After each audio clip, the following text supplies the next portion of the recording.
नमस्कार। अगर आपको भारत का डेवलपमेंट करना है तो जो सबसे नीचे पायदान पर प्रेजेंट व्यक्ति है उसको उठाना होगा और इसी के लिए उनके डेवलपमेंट के लिए लाया गया था। ग्राम में प्रेजेंट व्यक्ति जो सबसे निचले पायदान पर है उसका विकास अगर करना है तो ग्राम पंचायत को 73rd कॉन्स्टिट्यूशन अमेंडमेंट संविधान संशोधन के तहत, और इसके तहत बताया गया कि हम जो है वह पदों की नियुक्ति करेंगे, हम जो है वह ऑफिसर्स की नियुक्ति करेंगे, पंच सरपंच की नियुक्ति करेंगे और वो जो सबसे निचले पायदान पर व्यक्ति है उसको उठाएगा। और इसी के लिए, लेकिन अगर कुछ गड़बड़ हो जाती है और ऐसा व्यक्ति जो पंच सरपंच उप सरपंच है कुछ गड़बड़ कर रहा है तो उसके लिए कुछ डिस्क्वालिफिकेशन भी लाए गए। जैसे एग्जांपल के तौर पर अगर वो पागल हो गया है, चित्त हो गया है, विकृत चित्त का हो गया, और दिवालिया कहने का मतलब है पैसे ही नहीं उसके पास, करप्ट हो चुका है, सारा जो है वह संसाधन यूज़ कर लिया ग्राम पंचायत का और बाद में बोल रहा है कि अब हमारे पास कुछ नहीं है, हमने पंचायत की संस्था है उसका भी पैसा ले लिया, तो फिर उसको जो है वह निकाल दिया जाएगा उस पद से। तो बोलते disqualification for being office bearer of panchayat 243F में दिया हुआ है। ये हमारे संविधान में ना सिर्फ अपना जो है वह कंगाली किया घर का, पर्टिकुलर जो है वह पंचायत के लिए है और इसी के तहत जो है वह दिया गया है। 21 साल का है, 21 साल का है अगर तो बोलेंगे जाओ यार तुम सेल्फी लो, तुम यहाँ क्या कर रहे हो। तो 21 साल से कम आयु का अगर है तो भी वो डिस्क्वालीफाई कर दिया जाएगा। 21 साल से 30 साल का है लेकिन लिखना नहीं आ रहा है, उसको अक्षर लिखना नहीं आ रहा है, मैं यहाँ का अक्षर नहीं है वो, तो साक्षर नहीं है अगर वो, तो आप भी यहाँ से जा सकते हैं। दिया जाएगा उसको पंचायत से, पंचायत चुनाव से, पंचायत के पद से। फिर बोलता है 21 साल से 30 साल का अगर हो, लेकिन हाँ 21 साल से 30 साल का साक्षर अगर नहीं है तो हटा दिया जाएगा, लेकिन 30 साल से ऊपर का हो, साक्षर नहीं है तो रखा जाएगा उसको। नहीं ठीक है, आप आयु चली गई, आप क्या करोगे पढ़ाई करके।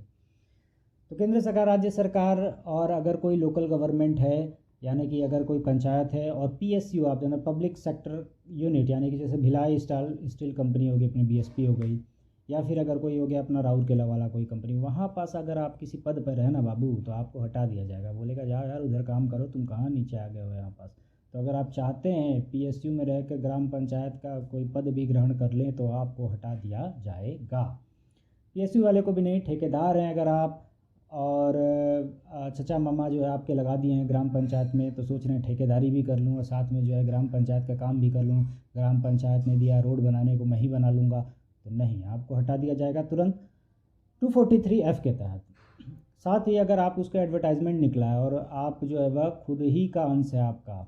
खुद आप ही जो एडवर्टाइजमेंट करवा रहे हैं तो भी आपको निकाल दिया जाएगा वहाँ से। रहते हैं छत्तीसगढ़ एमपी के किसी गाँव में और आपकी शादी हो जाती है लंदन में, तो आपने विदेशी नागरिकता ग्रहण कर ली तो आपको बोलेंगे जाइए अब आप निकल जाइए। ने क्या किया है कि उधारी ले लिए है ग्राम पंचायत से और वापस नहीं कर रहा है, तो 30 दिन के अगर भीतर आपने जमा नहीं किया भैया पंच साहब, तो सरपंच भैया बोलते हैं 30 दिन के अगर भीतर आपने जमा नहीं किया तो आपको जो है यहाँ से निकाल दिया जाएगा पंचायत ऑफिस से जो है आपका। हाँ, 1 साल के भीतर आपने जो है टॉयलेट नहीं बनाया अपने घर में, बोलेंगे भैया स्वच्छ भारत चल रहा है, आप जो है ये टॉयलेट नहीं बनाया, तो जल वहित शौचालय जो बोलते हैं, शौचालय टॉयलेट, अगर वो 1 साल के अंदर आपने नहीं बनाया तो भी आपको यहाँ से निकाल दिया जाएगा। पंचायत का भवन का अतिक्रमण नहीं करना है, ऐसा नहीं कि सब सामान ला के वहीं पास रहने लग गए, ये भी काम नहीं करना है। तो चाकू छुरा चला दिया है, तलवार चला दी है किसी के ऊपर और 6 माह से ज़्यादा की सज़ा दे दी गई है तो 5 साल तक आप चुनाव नहीं लड़ सकते हैं अब पंचायत का। दूसरा, राज्य विधानमंडल, ध्यान दीजिएगा, राज्य विधानमंडल छत्तीसगढ़ की जो विधायिका है, जो छत्तीसगढ़ की जो विधायिका है,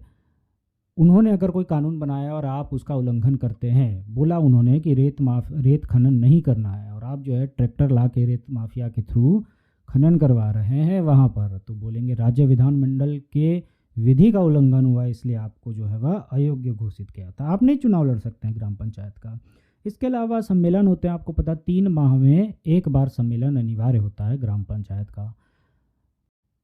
इस सम्मेलन में लगातार आप अनुपस्थित रहते हैं, मतलब 3 सम्मेलन में अनुपस्थित रहता है जो व्यक्ति पंचायत का पदाधिकारी है, सरपंच है, पंच है, उप सरपंच है और अनुपस्थित है 3 सम्मेलन में, या 6 महीनों के बीच हुए सम्मेलनों में, सम्मेलन यानी कि मीटिंग बोलते हैं उसको, में आधे से अधिक में उपस्थित नहीं होता है, उपस्थित ही नहीं हो रहा, 6 माह से जो सम्मेलन हो रहा है उसमें आ ही नहीं रहा है भाई साहब। तो बोल रहे हैं भैया क्या करोगे रह के, वहीं रहो आप, छुट्टी मनाओ आप आराम से। तो वो पंचायत का पदाधिकारी नहीं रह सकता है, उसका जो है पद रिक्त कर दिया जाएगा, उसको हटा दिया जाएगा अगर वो सम्मेलन में नहीं आता है। तो इस तरीके से 243F में जो है वो बताया गया है कि क्या क्या डिस्क्वालिफिकेशन होती हैं पदाधिकारी, उप सरपंच, सरपंच, पंच ऐसे जो है पद से। तो मित्रों, भाइयों बहनों, अगर आप सरकारी नौकरी में नहीं हैं, साथ ही राज्य विधानसभा के सदस्य भी नहीं हैं और किसी सहकारी यानी कि कोऑपरेटिव सोसाइटी, कोऑपरेटिव बैंक के सभापति या उपसभापति नहीं है बोला जा रहा है, ठीक, तो आप जो है वह सरपंच या उप सरपंच बन सकते हैं। तो ये एक अच्छा ऑफर है आपके लिए कि आपको अगर सरपंच या उप सरपंच बनना है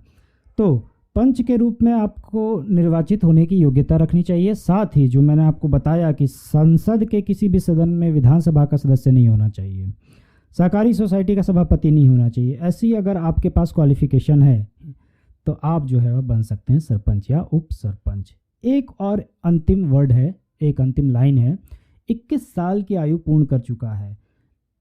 अगर वह व्यक्ति, तो वह सरपंच या उप सरपंच बन सकता है। और आपने देखा भी होगा बहुत सारे युवा जो है वह सरपंच या उप सरपंच बनते हैं। राजस्थान में ऐसा देखा गया है, कई बार बिहार में भी अभी एक सर हैं मैथ्स वाले, वो भी काफ़ी अच्छा काम कर रहे हैं, तो वो भी जो है वह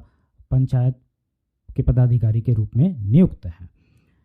तो पहले हमारे छत्तीसगढ़ में ऐसा था कि आपको जो है वह शिक्षित होना अनिवार्य है, 5वीं पास होना अनिवार्य है, 8वीं पास होना अनिवार्य है, लोग मिल ही नहीं रहे थे ऐसे कि बन पाए, तो बोला कि अच्छा हटाओ ये सब, आप भैया साक्षर हो जाओ, यही बहुत है। 2019 के तहत शिक्षा की अनिवार्यता को समाप्त करके साक्षर होने का प्रावधान कर दिया गया।